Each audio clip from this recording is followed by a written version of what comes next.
Janata Dal United Nagaland in a press conference today reiterated on the role of United Democratic Alliance's core committee on Naga political issue. Addressing the media at Hotel Saramati in Dimapur, the JDU Nagaland appealed to all overground Naga organizations to exhibit tolerance towards each other and refrain from reacting to actions of other organizations and individuals. Let's have a look at what the JDU Nagaland addressed to the media.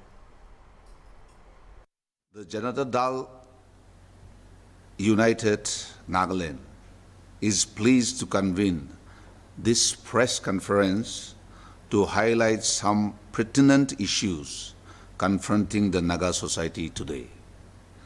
At the outset, the JDU sincerely feels that the continuation of the United Democratic Alliance, the UDA Core Committee on Naga political issue has become irrelevant, which has also been already pointed out by various leaders of the UDA themselves. While critically appreciating the mission of the CCONPI, it was, however, bound to fail.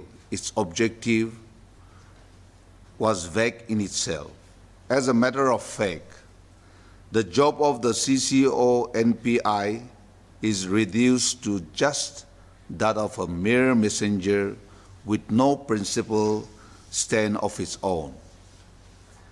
An elected government must have the authority to decide what is honorable for its citizens and whether the negotiating groups accept it or not. It could have come out with what is best for the people for its standpoint. The CCONPI could have asserted its authority on the negotiating parties on behalf of the people whom they represent.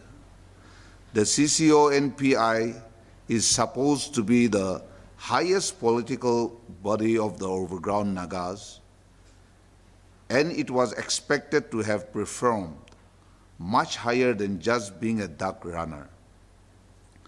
They should have taken a stand and accordingly endeavor to thrust out the differences between the negotiating groups. But alas, they have been just mute listeners to lectures of both the government of India and the various Naga political groups. The UDA could not build up courage to represent the people who are longing for peace. It shows that the UDA is toothless in the sight of the negotiating parties. Hence, the UDA must admit honestly that their mission has become futile and therefore morally accept its failure and pull out of the so-called mission. Simultaneously, the UDA must also be dissolved and be back to the earlier PDA in honest admittance of its irrelevance. The JDU would also like to appeal to all overground Naga organizations to exhibit tolerance towards each other and refrain from reacting to actions of fellow Naga organizations or individuals. All Naga civil societies are expected to be striving with the intention for the unity and peace of the Naga people. Therefore, frequent statements of Nagas against fellow Nagas or Naga organizations against Naga organizations is in no way bringing a healing touch to the conflicts that have been created by us and our adversaries. Irrespective of the different administrative units under which Naga exists, which cannot be ignored, the Nagas as one blood is intrinsic and cannot be overlooked. The Nagas have come thus far, and let it be not gone because of intolerance.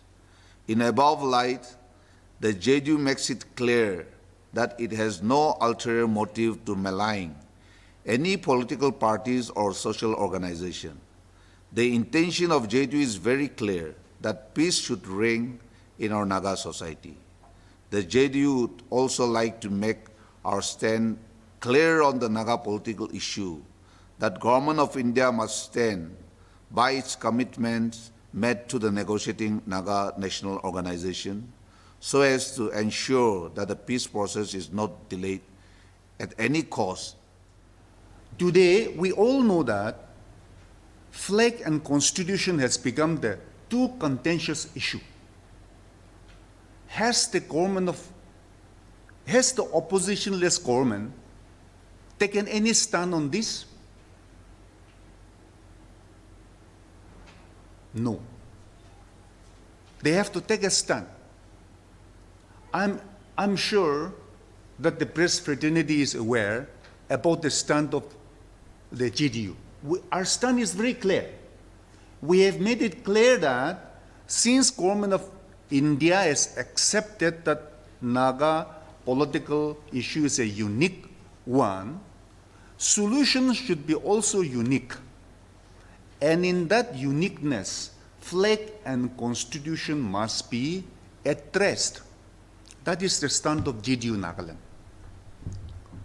We understand that the negotiation with the NNBGs has been concluded as claimed by them. But what about the NSCNIM? They have come out in refutation of the talk being concluded. The core committee have said the talk is completed, but the NSCNIM have said that it's not concluded. So under what authority did the core committee come out with that resolution? Therefore, these are some of the pertinent points. We feel that, and we're very particular that the core committee must be dissolved, and they must admit that they have failed, and we must find out if the core committee has failed, what is the next alternative should be explored, and accordingly, we must decide. The overground organization also must be in a position to decide what is the best roadmap vis-à-vis the ongoing political dialogue.